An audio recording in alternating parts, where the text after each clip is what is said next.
뉴스데이 시작합니다. 저는 동정민입니다. 바람잘 날 없는 여당 국민의힘이 또 하나의 핵폭탄을 맞았습니다. 대통령까지 참석해 당내 갈등을 수습하자고 원팀을 외친 연찬회 그 다음 날 주호영 비대위원장의 직무가 정지됐습니다.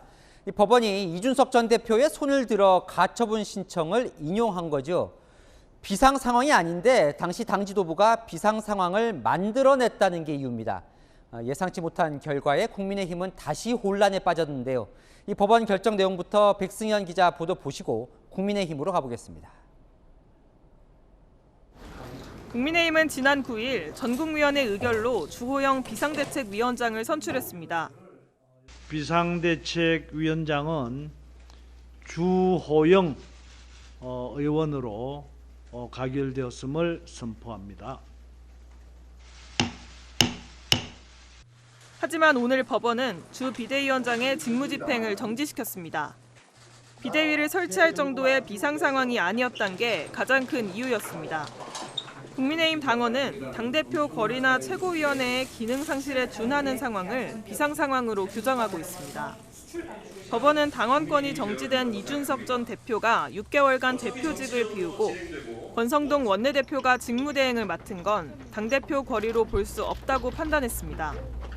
비대위 체제로의 전환을 가속화한 최고위원 과반수의 사의 표명도 추가로 최고위원을 뽑으면 될 문제라고 봤습니다.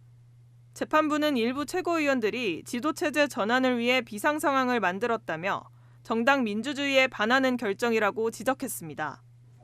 주 비대위원장이 전당대회를 열어 새 당대표를 뽑으면 이 전 대표가 당대표로 복귀할 길이 막혀 회복할 수 없는 손해가 생길 수 있다는 점도 고려했습니다. 삼권 분립에 설계된 원리대로 그런 상황을 사법부가 적극적인 개입으로 잘못된 부분을 바로잡을 수 있었으면 좋겠다. 주 비대위원장의 직무 정지 상태는 앞서 이 전 대표가 제기한 본안 소송 결과가 확정될 때까지 유지됩니다. 채널A 뉴스 백승현입니다. 전혀 예상치 못한 결정문을 받아들고 대책 마련에 분주한 국민의힘으로 가보겠습니다. 자, 수장인 비대위원장 직무가 정지되면 그러면 지도부는 어떻게 되는 걸까요? 국회에 나가 있는 최수연 기자 연결해서 알아보겠습니다. 자, 최 기자, 주호영 위원장만 직무가 정지가 되는 겁니까? 아니면 비대위 전체가 무효가 되는 겁니까? 네, 국민의힘은 조금 전 주호영 비대위원장의 직무만 정지되고 비대위는 유지된다는 최종 입장을 밝혔는데요. 권성동 원내대표가 이준석 대표 직무대행에 이어 주호영 비대위원장 직무대행을 맡아 현재 비대위를 당분간 이끌 것으로 보입니다. 당원 당규에 비대위원장 사고 시 어떻게 한다는 규정이 없어 당대표 사고 시 규정을 준용하겠다는 겁니다. 비대위원장이 사실상 당대표이니 권성동 원내대표가 다시 직무대행을 맡게 되는 겁니다. 송원석 국민의힘 원내수석 부대표의 설명 직접 들어보시겠습니다. 비대위원장만 직무를 정지시켜 놓은 상태입니다. 그렇기 때문에 비대위원들도 그대로 유지가 됩니다. 그 비대위원장은 당대표로서의 지위와 권한을 가진다라고 하는 규정이 있으니까 그 규정을 준용을 해서 그 원내대표가 비대위원장의 직무 대행을 맡는 것이 타당하지 않느냐. 국민의힘은 내일 긴급 의원총회를 열어 지도부 체제에 대한 최종 입장을 확정할 예정인데요. 이의 신청도 했고 본안 소송도 남은 만큼 그때까지는 현 상태를 유지하는 선에서 임시 지도부 체제로 당을 운영할 가능성이 높아 보입니다. 지금까지 국회에서 채널A 뉴스 최수연입니다.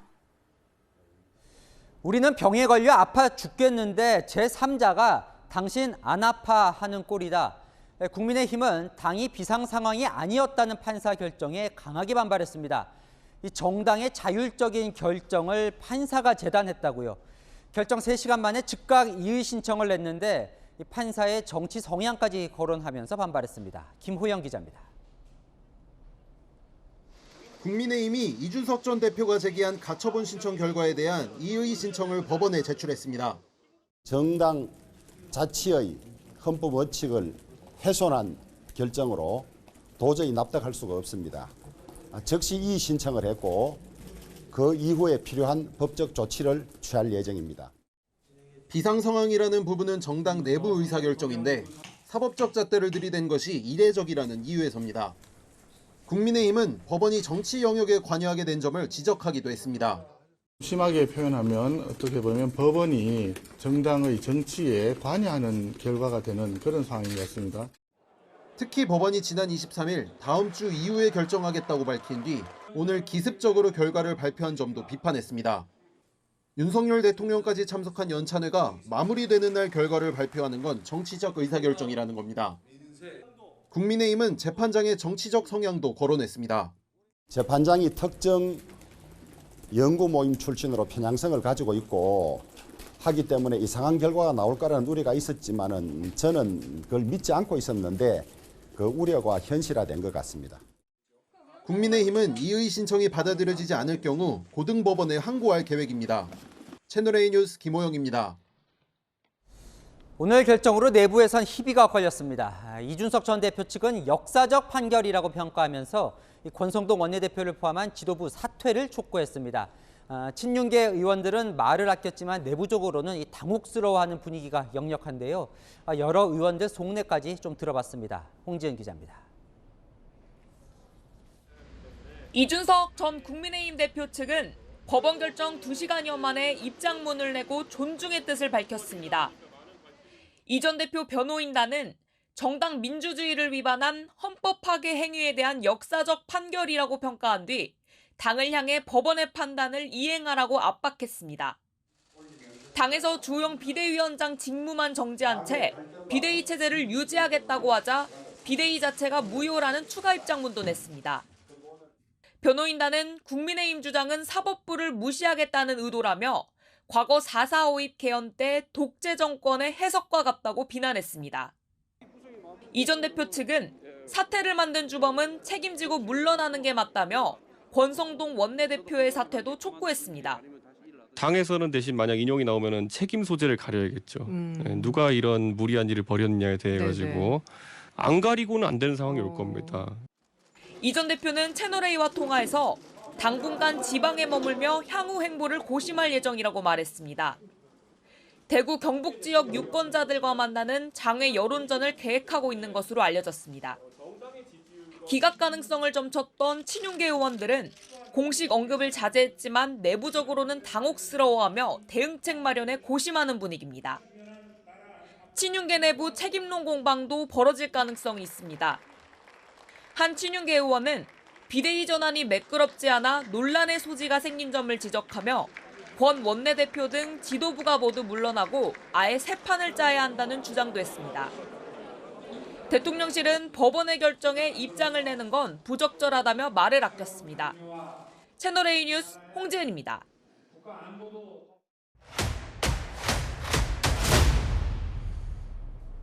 아는 기자, 정치부 이현수 기자 나왔습니다. 궁금한 게 많아요. 자, 시청자 질문으로 시작을 해보죠. 네.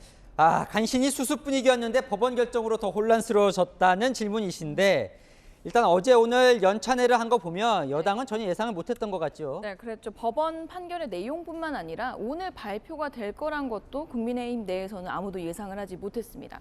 어제 윤석열 대통령까지 참석해서 분위기가 좋았던 국민의힘 연찬회가 오늘 오전 민생 정당으로 거듭나자는 결의문을 외치면서 끝이 났는데요.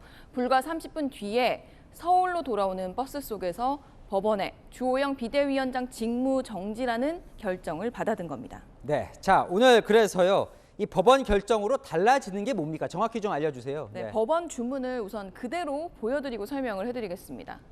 이준석 전 대표는 가처분을 국민의힘과 주호영 비대위원장 모두에게 걸었는데요. 국민의힘에 대한 신청은 각하됐고요. 주호영 비대위원장에 대해선 직무 집행을 정지하라. 이 전 대표의 신청을 일부 받아들여 준 겁니다. 다만 비대위 자체의 효력이나 비대위원들에 대한 직무에 대해서는 주문에 언급이 없었습니다. 그러다 보니 국민의힘은 비대위원장을 제외한 비대위 자체는 아직 효력이 있다 이렇게 보고 있습니다. 그러니까 그 말은 비대위원 혹은 뭐 주호영 위원장이 임명한 사무총장, 대변인 이런 것들은 직들은 다 유지가 된다는 거죠. 그렇죠. 법원이 주문한 내용을 보면 직무가 정지된 건 주호영 비대위원장이거든요. 나머지 비대위원들과 주위원장이 임명한 김석희 사무총장 등 임명직들은 본안 소송에서 무효가 되지 않는 이상은 지금처럼 활동할 수 있다는 게 국민의힘 설명입니다. 주호영 비대위원장의 비대위원장직도 유지가 되고요. 그럼 이제 직무가 정지되는 동안 주호영 위원장 역할을 누가 하느냐 이게 이제 남은 건데 권성동 원내대표가 대행을 할 것 같다 이런 전망이에요. 리포트에서도 설명을 해드렸는데 당원 당규 규정에는 비대위원장이 사고시 규정이 없습니다. 그래서 당이 결정을 앞으로 해야 할 문제인데요. 당장은 대표 사고 시에 원내대표가 직무대행을 한다는 규정을 준용해서 권성동 원내대표가 비대위원장 직무대행을 맡을 가능성이 높아 보입니다. 그런데 이준석 전 대표 측은 전혀 해석이 다릅니다. 아예 그냥 비대위 자체가 무효화된 거고 최고 체제로 다시 돌아가야 된다 이렇게 해석을 하던데요. 네, 이준석 전 대표 측은 이제 주호영 비대위원장의 직무가 정지된 것 자체에 비대위가 무효다라는 이런 해석이 담겨 있다고 주장을 합니다. 이럴 경우 어떻게 되냐면 비대위 출범전으로 돌아갔다는 겁니다. 이렇게 국민의힘과 이준석 전 대표의 해석이 다른 건 법원 결정문 구성 때문인데요. 앞서 말씀드린 대로 법원의 주문에는 주호영 비대위원장의 직무만 정지를 시켰고 비대위 자체에 대한 언급은 없습니다. 비상 상황이 아니라 비대위 출범도 무효라는 내용은 이유에 담겨 있습니다. 결국 국민의힘은 주문을 근거로 이준석 전 대표 측은 결정 이유 내용을 근거로 이렇게 제각각 주장을 하고 있는 겁니다. 자, 시청자 질문 하나 더 보겠습니다. 당에서 결정한 문제를 법원이 과하게 간섭하는 건 아닌가라고 물어오시는데 국민의힘이 이것 때문에 지금 반발을 하는 거죠. 네, 반발이 심한 이유는 절차는 문제가 없다고 했는데 내용 자체, 비상 상황이라는 내용 자체를 문제 삼았기 때문입니다. 법원은 비대위 전환 과정에서 회의를 소집하고 당원을 개정하고 ARS 투표를 한 절차적인 부분은 문제가 없다고 판단했습니다. 그런데 비대위 출발의 시작이죠. 당의 비상 상황이란 판단이 잘못됐다면서 이준석 전 대표 손을 들어준 건데요. 국민의힘은 당의 비상 상황 여부는 당이 판단할 문제인데 왜 법원이 판단하느냐고 불만을 토로합니다. 본인은 중병이 들어서 아파 죽겠다고 하는데 관계없는 제3자가 당신 괜찮아 안 아파 이런 꼴 아닙니까 이게? 자, 그래서 이제 국민의힘은 곧바로 이의 신청을 했는데요. 만약에 뭐 혹시 오늘 판결이 뒤집힐 수도 있는 거예요? 법조계 인사들에게 좀 문의를 해봤는데요. 우선 이의 신청을 하면 같은 재판부가 판단을 할 가능성이 높다고 하더라고요. 그렇다 보니 뒤집힐 가능성은 높지는 않다고 합니다. 다만 단정할 수는 없고요.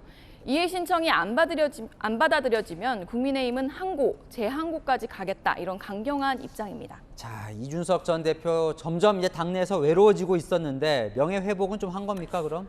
이번 재판부의 결정에서 가처분 신청이 일부 인용이 된 만큼 향후 본안 소송에서도 유리한 위치에 선 것은 분명합니다. 다만 이 전 대표의 향후 정치적 행보에도 긍정적이냐를 놓고는 의견이 좀 엇갈리는데요. 소송전에선 승리하더라도 당을 혼란 상황으로 빠지게 한 만큼 보수 정당 내의 입지는 더 줄어들 수 있다는 관측도 있습니다. 사실 이 전 대표 관련해서 지금 경찰 수사가 진행 중인데 곧 결과가 나온다고 하니까요. 이것도 이제 변수가 되겠죠. 그렇죠. 가처분 신청, 본안 소송 외에도 이준석 전 대표의 거취에 관한 변수들은 더 있는데요. 우선 이준석 전 대표의 성상납 의혹과 관련한 경찰 조사입니다. 기소가 된다면 대표가 거리 상태가 되고 비상 상황이 돼서 새 대표를 뽑을 수도 있겠죠. 반대로 무혐의가 나올 경우에는 이 전 대표의 징계가 끝나는 내년 1월 이후 복귀 가능성이 높아질 것으로 보입니다. 또 다른 변수는 또 가능성은 높진 않지만 윤석열 대통령과 이 전 대표가 극적으로 정치적 해법을 찾을 수도 있을 거고요. 마지막으로는 당 윤리위의 추가 징계 가능성인데요. 제명 가능성인데요. 최근 당 내용 양상에 대해서 경고문을 냈던 만큼 이 전 대표가 내용을 더 키운다고 판단한다면 추가 징계가 나올 수도 있다는 관측이 있습니다. 아직 여당 미래를 섣불리 예측하기는 힘들군요. 아는 기자, 이현수 기자였습니다. 자, 이렇게 국민의힘이 시끄러운 사이 민주당은 이재명 방탄 논란이 있었던 당원 80조를 결국 개정했습니다. 중앙위원회에서 부결된 지 이틀 만에 다시 올려서 통과시켰는데요. 가까스로 과반을 넘기자 비이재명계는 셀프 방탄에 대한 반감이 큰 탓이라고 지적했습니다. 유준 기자입니다. 기소 시 당무위 판단으로 직무 정지 처분을 번복할 수 있도록 하는 당원 80조 개정안이 확정됐습니다. 제적중앙위원 과반 이상이 찬성해 주셨기에 의결안건 제1호 당원 개정의 건은 의결되었음을 선포합니다.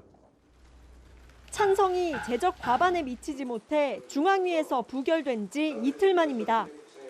앞서 비대위는 당원 개정안이 부결되자 권리당원 전원투표 규정만 삭제하고 그대로 안건을 당무위에 재상정했습니다. 비록 재의결은 됐지만 이재명 방탄이라는 비판을 받은 이번 당원 80조 개정에 대한 당내 반감이 적지 않다는 점이 재확인됐다는 평가가 나옵니다. 이틀 전 부결 때보다 늘어난 찬성표가 43표에 그쳐 가까스로 과반을 넘겼기 때문입니다. 개정된 당원 80조에 따르면 기소 시 직무 정지 여부를 당무위가 판단하게 되는데 이재명 대표 체제가 들어설 경우 당무위가 친명계 인사들로 채워질 가능성이 높습니다. 박용진 당대표 후보는 이재명 후보를 겨냥해 향후 있을 당무위의 판단이 결코 특정인을 위한 방탄 조항이 되지 않도록 바란다고 말했습니다. 채널A 뉴스 유주은입니다. 당원 개정이 마무리되면서 민주당은 모레 결정될 새 지도부에 온통 관심이 쏠려 있습니다. 어대면 기류 속에 최고위원까지 친 이재명계가 싹쓸이하느냐가 관심인데요. 이 당선 커트라인인 5위와 6위 차이가 1%포인트도 안 나는 박빙이다 보니 친명계에서는 생일별로 할당해서 몰아주자는 전략도 나왔습니다. 김유빈 기자입니다. 이재명 민주당 대표 후보 양옆에 친명계 최고위원 후보 둘이 서 있습니다. 이 후보 지지층들 사이에서 퍼지고 있는 일명 좌경태 우찬대 포스터입니다. 친명계 최고위원 후보 중 하위권인 4위 장경태, 5위 박찬대 후보에게 표를 몰아 안정적으로 최고위원 5명 중 4명을 친명계로 채우자는 겁니다. 현재 5위 박 후보와 6위 비명계 송갑석 후보와의 표 차이는 0.38%포인트에 불과합니다. 당원들이 태어난 월별로 투표할 후보를 나누거나 한 표는 자신이 원하는 후보를 찍고 다른 한 표는 박 후보에게 몰아주자는 식의 전략 투표를 독려하는 목소리도 나옵니다. 비명계는 전체 득표의 30%가 반영되는 대의원 표심 공략에 집중하고 있습니다. 대의원들의 경우 강성 권리당원과 달리 사당화에 대한 우려가 크다는 판단에 섭니다. 지역적인 편중, 계파적 편중에 대한 우려의 목소리가 굉장히 많고 한두 명의 최고위원이다 할지라도 여러 다양한 견해, 또 시각 이런 것들이 풍부하게 최고위원회에서 논의될 수 있는 특히 윤영찬 의원의 사태로 비명계 표심이 송 후보 쪽으로 결집할 것을 기대하고 있습니다. 민주당은 내일 서울 경기 지역 순회 경선을 열고 수도권 투표 결과를 발표합니다. 채널A 뉴스 김유빈입니다. 앞서 보신 것처럼 집권 여당은 지도부가 송두리째 흔들리고 윤석열 대통령의 지지율은 20%대까지 떨어진 상황입니다. 이런 상황에서 윤 대통령이 취임 이후 처음으로 대구 서문시장을 찾았습니다. 보수층 결집을 의식한 행보로 보입니다. 송찬욱 기자입니다.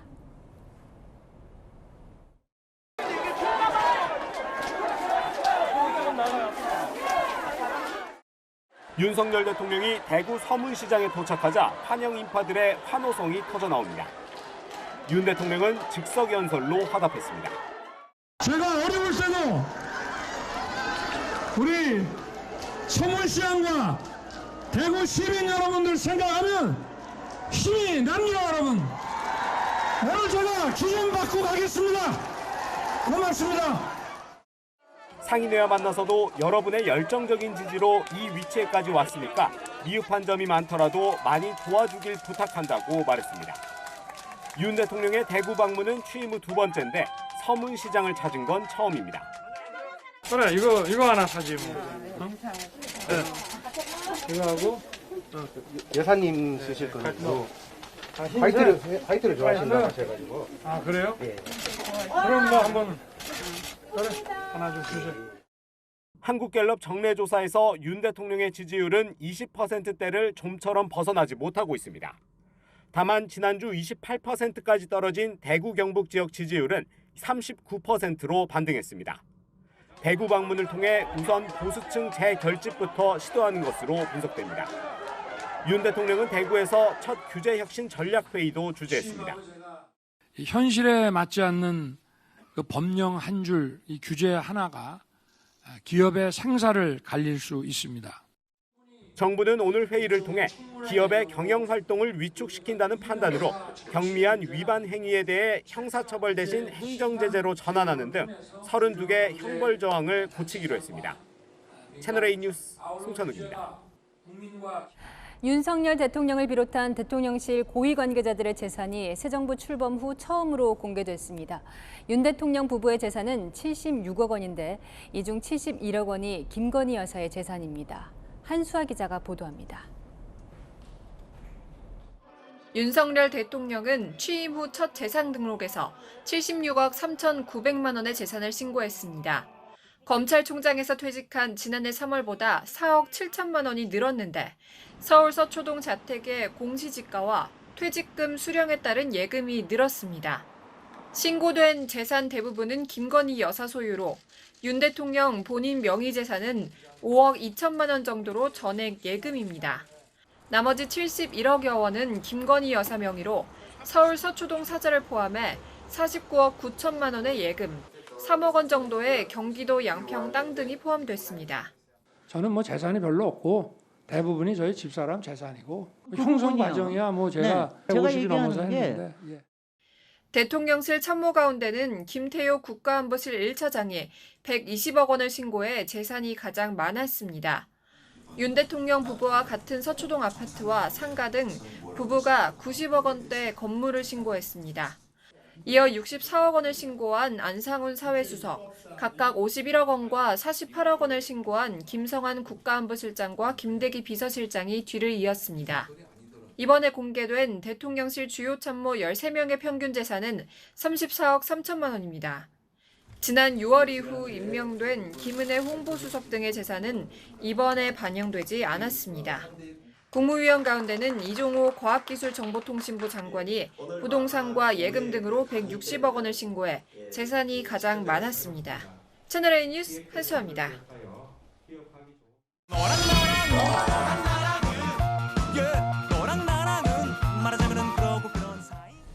여랑야랑 정치부 최선 기자와 함께합니다. 첫 번째 주제 보겠습니다. 국민의힘 연찬회 참석자 중에서 인기남이 있었다면서요? 네, 한동훈 법무부 장관입니다. 어제 대통령뿐 아니라 장차관들도 대거 참석했는데요. 의원들의 발길이 끊이지 않았던 사람 영상으로 보고 오시죠.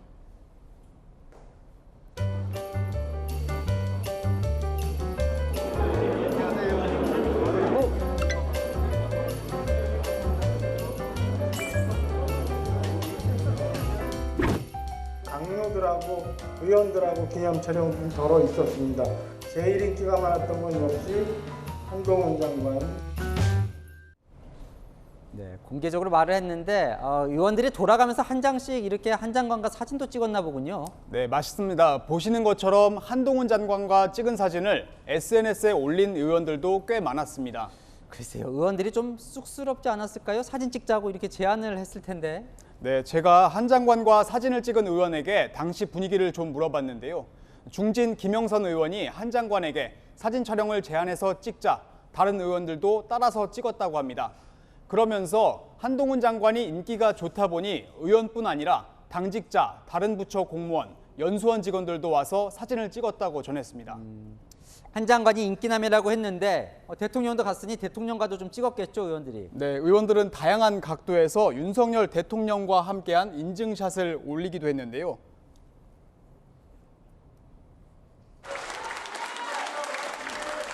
파이팅해서 더 잘하겠습니다. 야당에서는 장관까지 대동한 대통령의 참석을 두고 당 사무에 관여하지 않겠다는 원칙을 스스로 뒤집은 거란 비판도 나왔습니다. 자, 다음 주제 보겠습니다.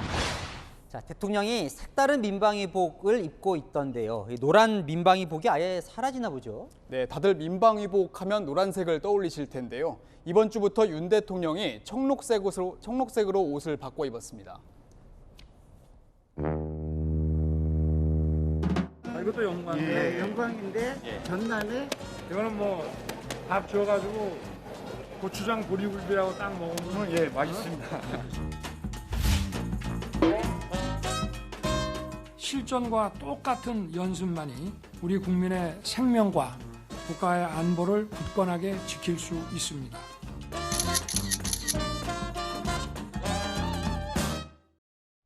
을지훈련 이 국무회의 때부터 바뀌었군요. 17년 만에 바뀐다고 들었는데요.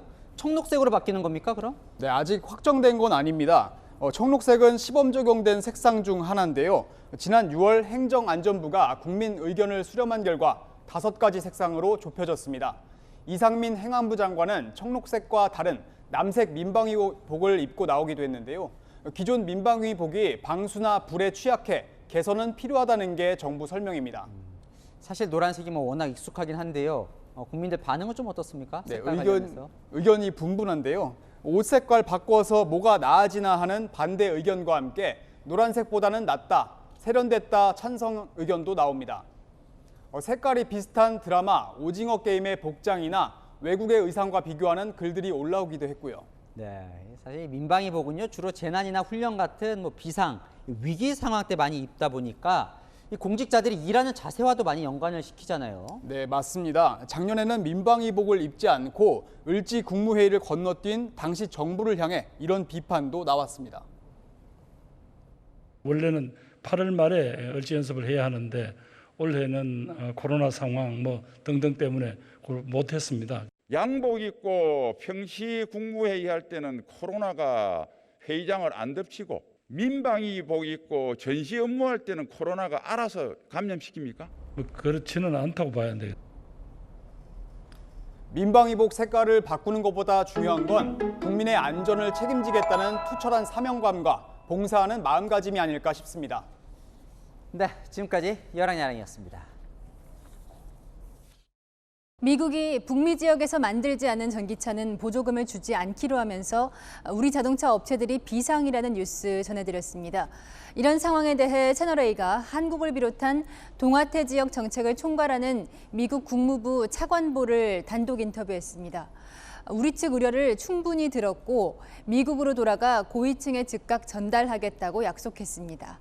이다혜 기자입니다.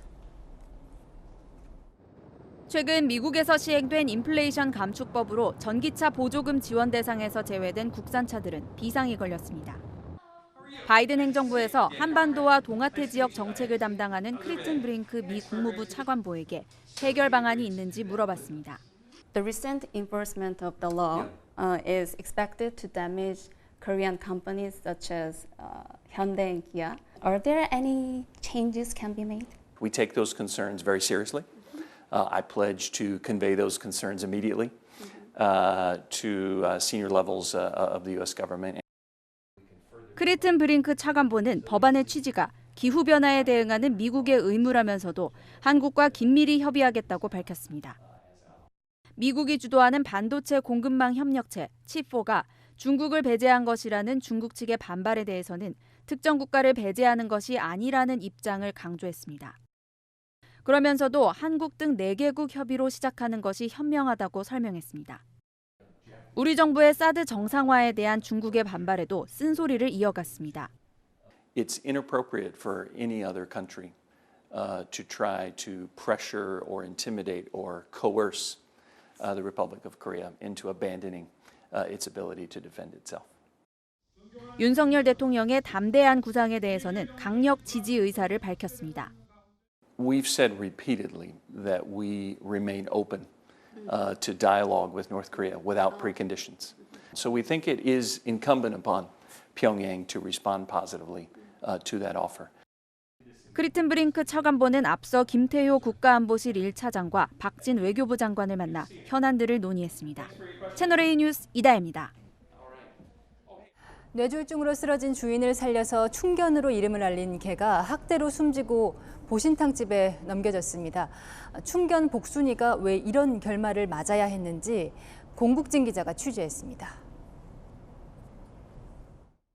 도로를 가로질러 식당 앞으로 뛰어가는 남성. 다짜고짜 앉아있는 개를 향해 발길질을 합니다. 다시 포착된 남성. 손에는 흉기를 들고 있습니다. 8살 복순이가 크게 다친 채 발견된 건 지난 23일 밤. 얼굴 등 신체 일부가 예리한 흉기로 크게 훼손된 상태였습니다. 뒤늦게 개가 다친 사실을 안 견주는 병원으로 데려갔지만 치료비가 많이 나온다는 이야기에 발길을 돌렸습니다. 치료를 받지 못한 복순이는 끝내 숨졌습니다. 치료하는데 돈이 얼마 들어가겠냐.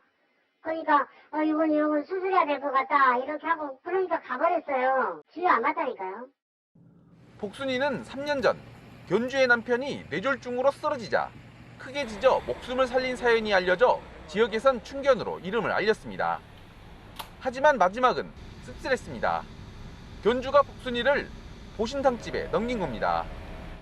그 아줌마가 하도 저기에서 부탁하니까 갖고 와서 한 것이지. 걔가 죽었으니까 이제 저기 한 것이지 왜 그럴 수가 잘못됐다고. 동물보호단체 회원들은 보신탕집 냉동고에서 복순이 사체를 발견했습니다. 땅에 묻었다고 얘기를 하는데 신빙성도 없고 굉장히 횡설수설 하시더라고요. 설득을 한 끝에 이제 보신탕집에 보냈다는 그런 얘기를 듣게 되었습니다. 경찰은 CCTV 분석을 통해 복순이를 학대해 숨지게 한 용의자를 쫓고 있습니다. 동물보호단체는 복순이가 살아있을 때 보신탕집에 넘겼을 가능성이 있다며 견주와 보신탕집 업주를 형사 고발하기로 했습니다. 채널A 뉴스 공진입니다. 지나가는 차량에 일부러 팔을 갖다 대고 교통사고를 당했다며 돈을 뜯어내는 사기를 손목치기 사기라고 부릅니다.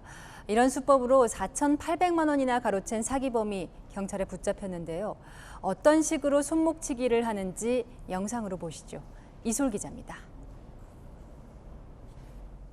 서울 서초구의 주택가 골목길. 길을 걷던 남성이 큰 길 쪽을 살펴보더니 불이 나게 오던 길을 되돌아갑니다. 곧이어 택시 한 대가 골목으로 들어오고 지나가는 택시 쪽으로 팔을 뻗어 부딪히곤 택시가 지나간 방향으로 걸어갑니다. 그리고 이 남성은 택시기사에게 합의금 명목으로 50만 원을 뜯어냈습니다. 서울 양재동에서 30대 남성이 지나가는 택시에 일부러 팔을 부딪힌 뒤 합의금을 뜯어낸 건 지난달 10일 밤 11시쯤.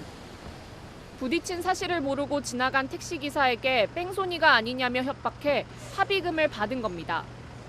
사고 직후 수상하게 느낀 택시기사는 경찰에 신고했고 경찰이 남성의 보험 이력을 확인해 보니 비슷한 사고로 보험금을 34번이나 받아간 사실이 드러났습니다. 이런 식으로 가로챈 보험금만 4,800만 원에 이릅니다. 남성은 차량들이 천천히 다니는 골목길을 주로 노렸는데요. 차에 일부러 부딪히는 모습이 CCTV에 찍히면서 덜미를 잡혔습니다. 남성은 지난 2019년에도 보험 사기로 징역 2년 6개월에 집행유예 3년의 처벌을 받았지만 집행유예 기간에 또다시 범행을 저질렀습니다. 경찰은 남성을 보험 사기 등의 혐의로 입건해 수사를 이어갈 계획입니다. 채널A 뉴스 이솔입니다. 가게 앞 우편함이나 간판 위에 열쇠를 숨겨놓는 사장님들이 종종 있나 봅니다. 이런 열쇠만 찾아내서 절도를 한 도둑이 붙잡혔습니다. 홍진우 기자입니다. 한 남성이 손을 위로 뻗어 간판 틈에 손을 넣더니 열쇠를 꺼냅니다. 잠시 CCTV와 멀어지는가 싶더니 다시 돌아와 문을 열고 가게 안으로 들어갑니다. 이 남성 가게 주인이 아닌 30대 절도범입니다. 1분여 만에 카운터에 있는 5만 원권부터 1,000원권까지 탈탈 털어 가게를 빠져나갑니다. 절도 행각은 한 번에 그치지 않았습니다. 상가 밀집 지역을 걷던 남성은 두꺼비 집에 보관돼 있던 열쇠를 자연스럽게 꺼내더니 쭈그리고 앉아 가게 문을 엽니다. 잠시 후 다시 가게 문을 닫는 남성. 옆으로 오토바이가 지나가도 태연하기만 합니다. 이 남성은 지난달 7일부터 최근까지 부산 시내 상가 밀집 지역을 돌며 21번에 걸쳐 500만 원 상당의 금품을 훔친 혐의를 받고 있습니다. 업주들이 가게 열쇠를 주로 우편함이나 간판 위 등에 보관한다는 점을 악용했습니다. 도어락이 안 달려서 키로 할 수밖에 없는 상황인데 그 일일이 그 키를 복사해서 물건 들어오는 사람들한테 줄 수가 없기 때문에. 피의자는 업주들이 퇴근한 새벽 5시부터 오전 8시까지를 노렸습니다. 선원 생활을 하다 그만둔 뒤 생활고에 시달리다 범행을 저지른 것으로 파악됐습니다. 이 보완이 안 돼 있는 그런 재래식 상가를 가면 열쇠가 보관돼 있다는 걸 자기도 생각하고 은연중에 범행을 대상 삼은 것 같습니다. 경찰은 열쇠를 노출된 곳에 보관하지 말고 번호 열쇠 등으로 바꾸라고 당부했습니다. 채널A 뉴스 홍진우입니다. 금리 부담이 커지면서 집값은 하락세인데요. 불패라고 했던 서울 강남 서초도 흔들리고 있습니다. 집값 폭등을 걱정한 게 얼마 전인데 이제는 폭락을 걱정할 정도입니다. 수도권 집값이 최근 10년 새 최대폭으로 떨어졌거든요. 안보경 기자입니다. 3,000채 규모로 교육 환경이 좋아 수요가 많은 서울 강남구의 한 아파트 단지. 이달 초 이 아파트 전용 면적 134제곱미터가 42억 3천만 원에 거래됐는데요. 3개월 전 거래 가격보다 7억 원 넘게 떨어진 겁니다. 불패 신화를 써내려간 서울 강남권도 가파른 금리 인상 여파를 피해가지 못했습니다. 그렇게 많지는 않죠. 거래량 자체가. 제일 큰 건 금리 아니겠어요? 정부가 첫 부동산 정책을 발표하며 재개발, 재건축 규제 완화를 시사했지만 30년 넘은 강남의 아파트 단지도 거래가 얼어붙긴 마찬가지. 거래 멸망이라는 말 쓰거든요. 거래 자체가 없어요. 어차피 싼 값에 안 판다 이거고 또 어차피 떨어질 건데 안 산다 이거죠. 한국은행이 사상 처음 기준금리를 4차례 연속 올린 가운데 수도권 집값 하락세가 더 가팔라지고 있습니다. 수도권 아파트값은 지난주 대비 0.18% 하락했는데 2013년 1월 이후 약 9년 7개월 만에 가장 큰 폭으로 내렸습니다. 핵심 지역인 강남 4구마저 낙폭이 확대되는 모양새. 서울 강남구가 0.04%, 서초구는 0.02% 떨어졌습니다. 전문가들은 금리 인상과 함께 경기 침체까지 더해지면서 부동산 시장 침체가 당분간 이어질 걸로 내다보고 있습니다. 금리 인상 랠리가 어느 정도 마무리되지 않는 한 가격 하락과 거래 두절은 당분간 지속될 것으로 예상이 됩니다. 일각에선 부동산 빙하기가 왔다는 우려도 나옵니다. 채널A 뉴스 안보겸입니다. 집값 폭락에 잠 못 드는 사람들, 많은 빚을 내 집을 산 영끌족입니다. 금리까지 올라서 빚 부담은 커졌는데 정작 자산은 떨어지니까요. 거래가 뚝 끊기다 보니 공인중개사무소도 매달 1,000곳씩 문을 닫고 있습니다. 안건우 기자입니다. 어렵게 9천만 원 빚을 끌어와 집을 산 이모 씨. 집값이 떨어지는 것도 불안한데 금리마저 오르자 고통스럽습니다. 지출하는 것도 겁나요, 지금은. 최소 경비로 유지를 해야 되는데 언제까지 버틸지 그게 좀 의문이죠. 한국은행은 기준금리가 0.25%포인트 오를 때마다 민간 소비도 0.15%씩 깎인다고 봤습니다. 이자 부담이 커지는 영끌족으로선 지갑을 닫을 수밖에 없는 겁니다. 바닥이라고 생각했던 아파트 거래량은 지하실로 빠져드는 모양새입니다. 지난해 7월 4,700건 가까웠던 거래는 1년 만에 7분의 1 수준인 600건대까지 쪼그라들었습니다. 불패라는 서울 강남의 공인중개사무소들도 직격탄을 맞았습니다. 임대차법 시행 이후 전월세 거래 건수가 줄어든 데다가 대출 규제와 금리 인상으로 매수까지 꺾이자 버티기 어려워진 겁니다. 실질적인 소득이 40에서 50%는 줄었습니다. 그런 상황에서 고정비, 인건비, 광고비, 기타 고정 비용들은 늘어나고 있는 거죠. 두세 달 전에 벌써 4-5개의 사무소가 폐업을 했고요. 폐업을 위해서 나온 매물만 해도 5건 정도. 공인중개사협회에 따르면 지난 6월 폐업한 공인중개업소는 1,148곳, 1,000건을 돌파한 건 올해 처음인데 이번 달도 폐업 건수가 1,000건을 향해 가는 상황. 부동산 시장 침체가 곳곳에 그늘을 들이우고 있습니다. 채널A 뉴스 안건우입니다. 네, 밤에 걷기 좋은 날씨입니다. 서울 야시장이 3년 만에 돌아왔습니다. 매주 금요일과 토요일 반포 한강공원에서 한강 달빛 야시장이 열린다는데요. 현장에 취재 기자가 나가 있습니다. 자, 이혜주 기자, 뒤에 사람들이 많아 보이네요. 네, 먹거리를 사려는 시민들이 푸드트럭 앞에 줄을 길게 서 있는데요. 해가 지면서 점점 더 많은 시민들이 먹거리와 함께 늦여름을 만끽하고 있습니다. 코로나 때문에 이런 행사가 없어서 정말 속상했었는데 이번에 하게 돼서 되게 들뜨고 설레고 너무 좋아요. 오길 잘한 것 같다 생각이 들어요. 피자랑 피자 호떡이랑 그다음에 탕수육 먹었어요. 맛있었어요. 코로나와 고물가로 직격탄을 맞았던 푸드트럭 상인들도 한껏 들떴습니다. 손님들 만나서 기분 좋습니다. 코로나 때문에 많이 힘들었는데 그래도 이렇게 오랜만에 열려서 이럴 수 있어서 너무 좋습니다. 이번 야시장에는 40여 대의 푸드트럭이 참여하고 있는데요. 다회용기를 가져오는 시민들은 5%가량의 할인 혜택도 받을 수 있습니다. 볼거리도 많습니다. 지역 예술가들이 만든 액세서리나 소품 점포도 50여 곳 참여했고 버스킹 공연도 열립니다. 한강 야시장은 매주 금요일과 토요일 10월 마지막 주까지 열리는데요. 코로나 이전 300만 명 이상 찾았던 서울 야시장의 명성을 되찾을 수 있을지 시민들은 기대하고 있습니다. 한강공원 야시장에서 채널A 뉴스 이혜주입니다. 가을 야구도 기대되는데요. 보는 재미 못지않게 먹는 재미도 빼놓을 수 없죠. 다만 경기가 끝나고 수북히 쌓인 일회용 쓰레기들은 걱정스러운데요. 잠실 야구장은 다회용기를 제공하기로 했습니다. 장하연 기자입니다. 철판 요리를 판매하는 야구장 내 식당. 주문이 들어오자 직원이 어디에 담아줄지 묻습니다. 저희 일회용기 있고 다회용기 있는데 어떤 걸로 드릴까요? 다회용기로. 파란 플라스틱 식판에 담아 경기를 보며 음식을 먹으니 학창시절로 돌아간 듯한 느낌이 듭니다. 응원도 하고 환경도 살릴 수 있어 일석이조입니다. 쓰레기 야구장 오면 너무 많이 나와서 그래서 다회용기를 선택했어요. 컵홀더도 있고 그리고 이거 보온도 같이 돼가지고 괜찮을 것 같아요.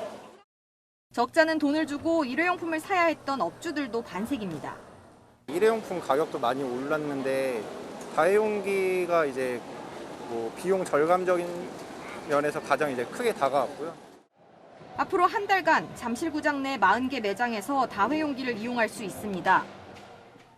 음식을 다 먹은 뒤에는 이 용기를 여기 보이는 반납 박스에 넣으면 됩니다. 이후 업체가 수거해 세척한 뒤 다시 가게에 돌려줍니다. 온라인 배달 앱에서도 다회용기를 선택할 수 있습니다. 주문할 때 다회용기를 선택하고 식사 후 반납 신청을 하면 비대면 방식으로 수거합니다. 오는 11월 24일부터는 식당과 카페 안에서 일회용 종이컵과 플라스틱 빨대 사용이 금지됩니다. 편의점 일회용 봉투 제공도 안 됩니다. 조금은 불편하고 어기면 과태료 처분도 있지만 결국 지구를 살리는 길입니다. 채널A 뉴스 장하연입니다. 러시아군이 점령 중인 우크라이나 원전에서 한때 전력이 끊겼습니다. 전기가 없으면 냉각수를 공급할 수 없어서 유럽 전체가 방사능 유출 공포에 떨었습니다. 염정원 기자입니다. 빨간 불길과 함께 연기가 피어오릅니다.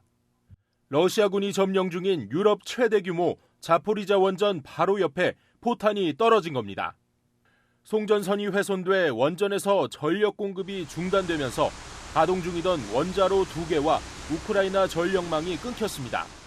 Як російським обстрілом була пошкоджена остання діюча лінія віддачі потужності станцій в енергосистему України. 전기 차단으로 원자로 냉각 기능도 일시 중단돼 방사능이 유출될 수 있는 아찔한 상황도 펼쳐졌습니다. 다행히 안전장치인 디젤 발전 공급이 작동했습니다. 해결료들이 불안정하기 때문에 그 발전소 전원이 정지가 하더라도 그 발열을 해요. 열을 제거해주지 않으면 해결료가 녹아떨어지는 중대 사고라는 게 발생을 해요. 우크라이나는 러시아의 공격으로 재앙이 닥칠 뻔했다고 주장했고 Росія поставила Україну і усіх європейців в ситуацію за крок від радіаційної катастрофи. 러시아는 우크라이나에게 포격을 받았다고 맞서고 있습니다. 원전을 둘러싼 위기가 현실화되자 IAEA 사무총장은 수일 내 자포리자 방문 계획을 밝혔습니다. 외신은 가동이 중단됐던 2개 원자로 가운데 1개가 복구되면서 전력 공급도 재개됐다고 전했습니다. 채널A 뉴스 염정원입니다. 대만 초소 상공에 나타난 중국 무인기에 대만 군인들이 대응하는 모습이 화면으로 확인됐습니다. 총을 두고 돌만 던지는 대만군의 모습에 조롱이 이어졌습니다. 나라박 소식 권갑구 기자입니다. 초소로 다가오는 무인기를 발견한 초병이 어깨에 맨 총 대신 옆에 있던 막대기를 집었습니다. 계단 아래 있는 병사들은 드론을 향해 돌을 던집니다. 중국 샤먼시에서 5km 정도 떨어진 대만 얼단다오의 초소에 중국군 무인기가 날아왔습니다. 펠로시 미 하원 의장의 대만 방문 이후 대만 해협을 둘러싼 양측 갈등이 식지 않았던 지난 16일에 있었던 일입니다. 중국에선 조롱이 이어졌습니다. 장난스러운 효과음을 활용해 돌팔매질을 반복적으로 보여주고 석기 시대냐는 조롱 섞인 자막이 달린 영상도 올라왔습니다. 대만 측도 초소에서 있었던 일이 사실이라고 인정했고 대만 시민들은 미숙한 군인들의 대처를 비난하고 있습니다. 경비행기가 내려와 멈추자 사람들의 환호가 터져나옵니다. 손을 흔드는 조종사 맥 러더포드의 나이는 이제 17살. 5달 전 불가리아 소피아 공항에서 출발해 다시 같은 곳에 도착했습니다. 비행기로 세계를 일주한 최연소 기록입니다. So I'm feeling incredible to have finally, after 5 months, have done my journey, and yeah, I'm really happy.